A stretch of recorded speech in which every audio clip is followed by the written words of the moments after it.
माझ्या छोट्या भावाची मानसिक स्थिती खूप खराब झाली होती. लोक त्याला वेडाच म्हणत असत. मी त्याला डॉक्टरकडे नेले. डॉक्टर म्हणाले, "त्याला जे करायचे असेल, जे हवे असेल ते सर्व पूर्ण करा. नाहीतर तो आणखी बिघडेल आणि नंतर इलाजाचा काही फायदा होणार नाही." डॉक्टरच्या सल्ल्यानुसार मी त्याच्या प्रत्येक गोष्टीला हो म्हणू लागले. तो म्हणाला, "आपू, मी आता बाहेर फिरू जातो." तर मी त्याला फिरवायला नेत असे. त्याला नवीन कपडे हवे असतील तर आणून देत असे. पण एका रात्री त्याने जे मागितले ते ऐकून मी थक्कच झाले. तरीही डॉक्टरची आठवण आली. माझा भाऊ अजून बरा नाही. त्याला बरे करायचे असेल तर त्याची प्रत्येक इच्छा पूर्ण करावी लागेल. पण जे त्याने मागितले होते ते कसे शक्य होते? मी शाळेला पुण्यात ऑनर्सच्या 3ऱ्या वर्षात शिकत होते. माझा छोटा भाऊ सावन, जो नुकताच कॉलेजात प्रवेश घेतला होता, त्याच्यामुळे सगळं जग उलटं होऊन गेलं. आमच्या कुटुंबात तेव्हा 3 जण होतो. बाबा, मी आणि माझा लाडका छोटा भाऊ सावन. सावन माझ्या डोळ्यांचा तारा होता. खूप नम्र, शिष्ट आणि शांत स्वभावाचा मुलगा. अभ्यासातही तो खूप हुशार होता. माझं एकच स्वप्न होतं, आपल्या भावाला खरा माणूस बनवणं आणि त्याची सगळी स्वप्न पूर्ण करणं. पण आई गेल्यानंतर माझी स्वप्न फिकी पडली. मी शिकणं सोडून दिलं. बाबांनी मला खूप समजावलं, पण त्यावेळी माझं मन ऐकायला तयार नव्हतं. माझी एकच विचारसरणी होती की सावन आणि बाबांची काळजी घ्यायची. पण जे मी विचारलं होतं, वास्तव त्यापेक्षा खूप कठोर होतं. आई गेल्यानंतर सावनमध्ये काही विचित्र बदल दिसू लागले. जो भाऊ मित्रासारखा माझ्याशी बोलत असे, आता नेहमी चिडचिडा राहू लागला. लवकर राग येऊ लागला. कॉलेजला जाण्याची गोष्ट करताच बहाणे करू लागला. नीट खाणं पिणंही करत नसे. मी चांगल्या रीतीने समजावू लागले तर त्याच्या तीव्र बोलण्यानं मी थक्क होत असे. एक रात्री मी पाहिलं की सावनच्या खोलीत लाईट होती. मी दार ठोठावत होते. त्यावेळी आतून रागानं चिडून त्यानं विचारलं, "कोण?" मी हळूच म्हटलं, "सावन, मी आहे तुझी मोठी बहीण. अजून झोप आली नाही का?" तो दार न उघडता बोलला, "झोप येत नाही. तू जा इथून." त्याच्या या वागण्यानं मला खूप दुःख झालं. आयसी जिवंत असती तर सावन असा झाला नसता. आईच्या जाण्यानं त्याला इतकं कठोर का केलं? दिवस जाऊ लागले आणि सावनची स्थिती आणखी खराब होऊ लागली. त्यानं आपली स्वतःची काळजी जवळजवळ सोडून दिली होती.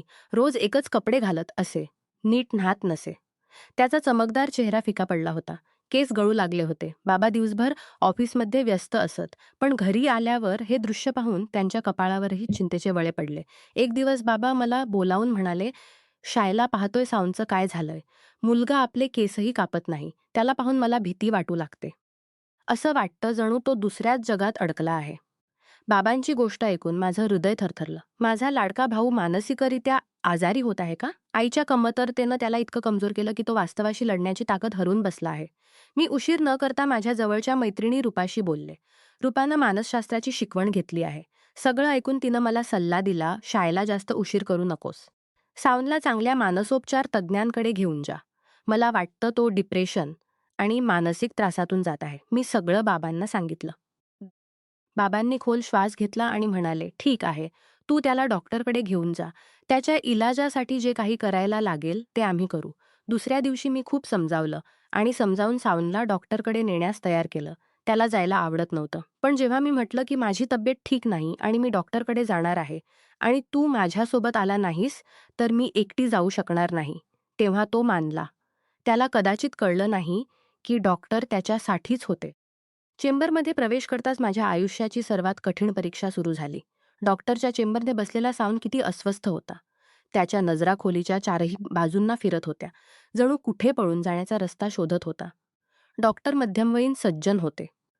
आम्हाला पाहून त्यांना हसू आलं. डॉक्टर माझ्या हातातली आधीच्या सगळ्या रिपोर्ट्स आणि आवश्यक कागदपत्र दिली. डॉक्टर काही वेळ ती कागद बघत राहिले आणि मग सावनकडे पाहू लागले. त्यांनी खूप शांतपणे सावनला काही प्रश्न विचारले. पण सावन बहुतेक उत्तर देऊ शकला नाही किंवा असं उत्तर देत होता जे अगदी बेतुकं होतं.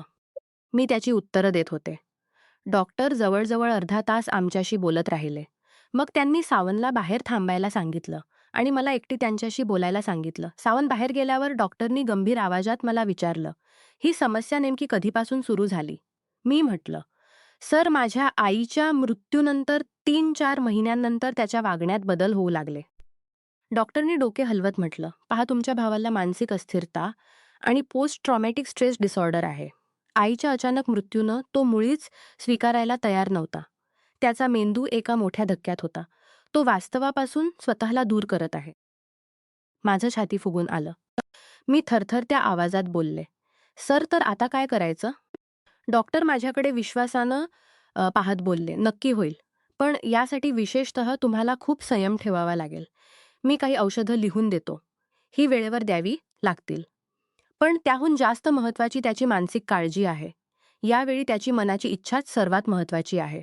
त्याच्या विरुद्ध काहीही करता येणार नाही. जे तो म्हणेल, जे बोलेल तेच मानावं लागेल. त्याला कोणत्याही परिस्थितीत जबरदस्ती करू नका. जर तो न्हाणं नको म्हणाला, तर जबरदस्ती करू नका. खाणं नको म्हणाला, तर त्याच्या आवडीचं काहीतरी बनवून खाऊ घालण्याचा प्रयत्न करा. त्याला जसं आरामदायक वाटेल तसंच राहू द्या. तुमची खरी माया आणि काळजीच त्याचं सर्वात मोठं औषध आहे. डॉक्टरच्या गोष्टी माझ्या मेंदूपर हथोडीसारख्या आदळत होत्या. म्हणजे सावंतचं विचित्र वागणं मला सहन करावं लागणार. त्याला बरा करण्यासाठी त्याची प्रत्येक गोष्ट मानावी लागणार. भावाला मानसिकरित्या बरा करणं किती कठीण होईल हे विचारताच माझं शरीर थंड होत होतं. पण आपल्या भावांसाठी मी काही करू शकत होते. डॉक्टरकडून निरोप घेऊन भावांना घेऊन आम्ही घरी परत आलो. घरी आल्याबरोबर सावंत खूप जास्त बालिशपणा दाखवू लागला. तो माझ्याशिवाय एक क्षणही राहायला तयार नव्हता. मी स्वयंपाक घरात जाते तेव्हा तो दारात उभा राहत असे.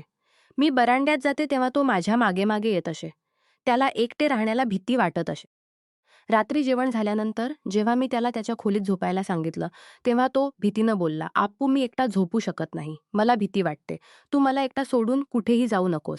डॉक्टरनी जे सांगितलं होतं ते आठवलं. त्याला जबरदस्ती करता येणार नाही. मी म्हटलं, "ठीक आहे, मी तुला झोपवते, मी माझ्या खोलीत जाते." तो डोके हलवत बोलला नाही. "जर तू गेलीस आणि परत आली नाहीस." आईही म्हणायची ऐन पण आली नाही. ही गोष्ट माझ्या हृदयात छुऱ्यासारखी घुसली. मी समजलं की त्याची भीती किती खोल आहे. मी म्हटलं, "ठीक आहे भाऊ, मी कुठेही जाणार नाही. तू झ्याजवळ बसते." तो माझ्याकडे पाहून आश्वस्त झाला. काही दिवस असेच गेले. सावन माझ्याजवळच राहायचा. औषधं वेळेवर दिली जात होती. मी त्याची प्रत्येक छोटीशी इच्छा पूर्ण करत होते. पण एका रात्री त्यानं जे मागितलं ते ऐकून मी खरोखरच थक्क झाले. तो रात्री जागा होता. अचानक त्यानं म्हटलं, "आप्पू, मला एक गोष्ट हवी आहे." मी विचारलं, "काय हवं सावन?" तो हळूच बोलला, "तू कधीही लग्न करू नकोस. तू नेहमी माझ्याजवळ राहा." आई गेली. "तूही गेलीस तर मी एकटाच पडेन. मला भीती वाटते." मी थक्कच झाले. माझं स्वतःचं आयुष्य, माझी स्वप्न, त्याची इच्छा पूर्ण करावी लागेल. मी हळूच म्हटलं, "ठीक आहे सावन. मी कधीही तुला सोडणार नाही. मी तुझ्याजवळ राहीन." तो आनंदानं माझ्याकडे पाहू लागला आणि शांत झाला. वेळ गेली. प्रेम, काळजी, औषधं आणि संयमानं सावन हळूहळू सुधारू लागला. तो पुन्हा कॉलेजला जाऊ लागला. हळूहळू तो समजू लागला की आई गेली तरी बाबा आणि आप्पू आहेत. एक दिवस तो मला म्हणाला, "आप्पू, तू तुझं आयुष्य जग. मी आता ठीक आहे. तू लग्न कर. मी तुझ्यासोबत राहीन, पण तू तुझी स्वप्न पूर्ण कर." मी आनंदानं रडले. आमचं बंधन आणखी मजबूत झालं. बाबाही खूप आनंदी झाले. ही कथा आपल्याला शिकवते की मानसिक आरोग्य खूप महत्त्वाचं आहे. कुटुंबातील प्रेम, संयम आणि योग्य सपोर्ट यांनी मोठे बदल घडू शकतात. मदत करा, डॉक्टरकडे घेऊन जा आणि प्रेमानं सांभाळा, सगळं शक्य होतं. नमस्कार मित्रांनो, तुम्हाला ही कथा आवडली असेल तर चॅनेलला सबस्क्राईब करायला विसरू नका.